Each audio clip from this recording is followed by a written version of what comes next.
Hello everybody, this is Gareth Cahoon Speaks back here with another video.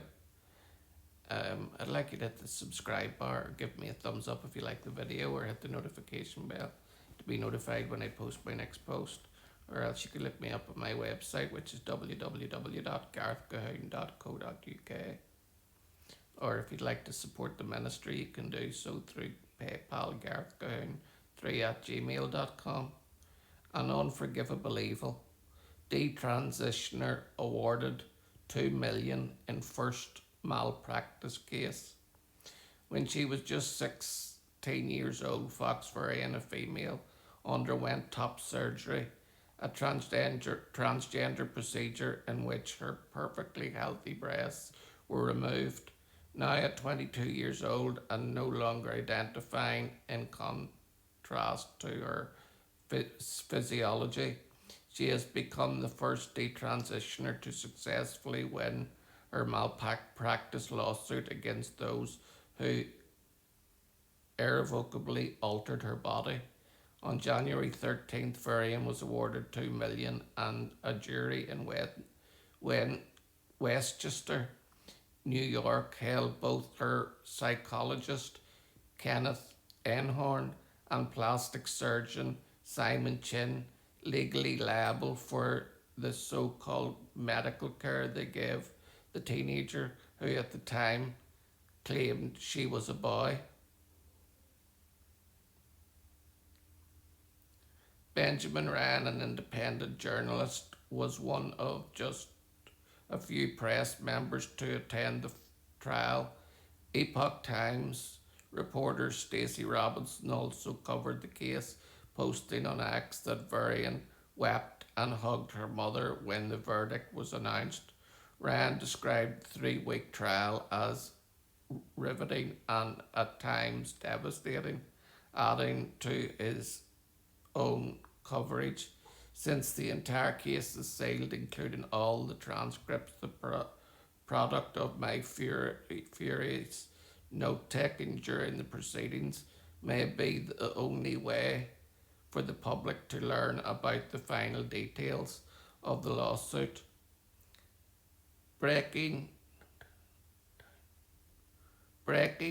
first detransitioner to take a medical malpractice lawsuit to trial wins 2 million judgment.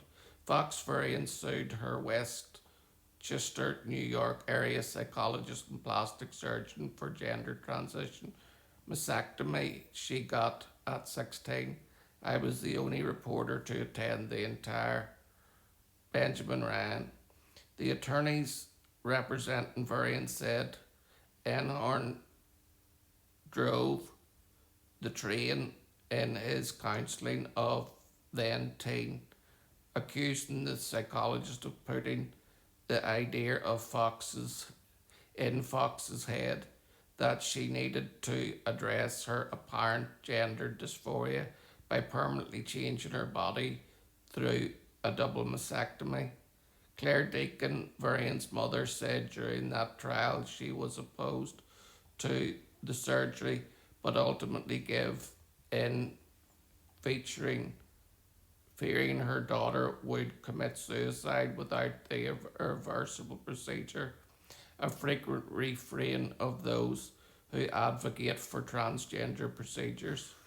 The man was just so empathetic and pushing that I felt like there was no good decision. Deacon testified, I think it was a scare tactic.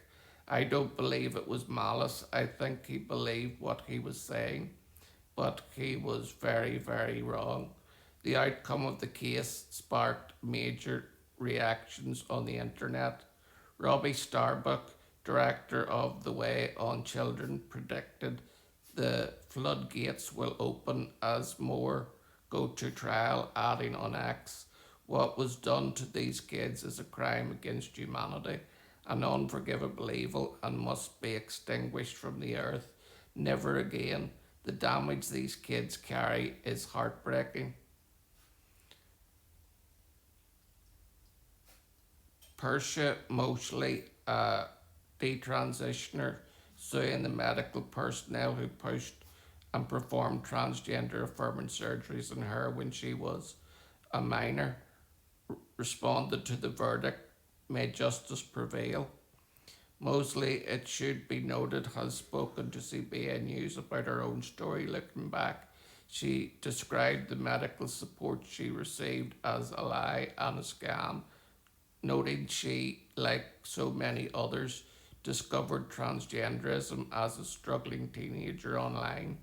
I was 15 that when that started, and medicalisation begins at 16 with deep Provera to stop my periods and then testosterone at 17. She told CBN News, and then just a year later at 18, I had both my breasts removed. The doctor, she said, gave her false hope that undergoing transgender affirming surgery would drastically improve her life. As for the outcome of Varian's trial, British freelance columnist Sonia Soda called the verdict very significant, noting more cases are coming. They are likely to fundamentally change the United States medical profession's approach to surgically altering the healthy bodies of children, questioning their gender. This is a wonderful outcome to such a sad case of Foxfurian. This £2 million will not pay for the damage that was done, but at least moving forward, she can know that she fought the system and she won.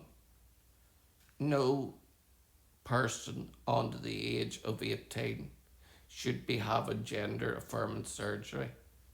After 18, they can do what they wish, even though it won't make a difference to their mental state. In fact, most kids that transgender and adults that transgender end up regretting it years later. So my prayers go out to Foxfurian and her family for so bravely fighting this disgusting industry that cuts healthy breasts of our young girls and women. This absolutely stinks, and the medical board should be struck off. Shalom, Maranatha, and Hallelujah.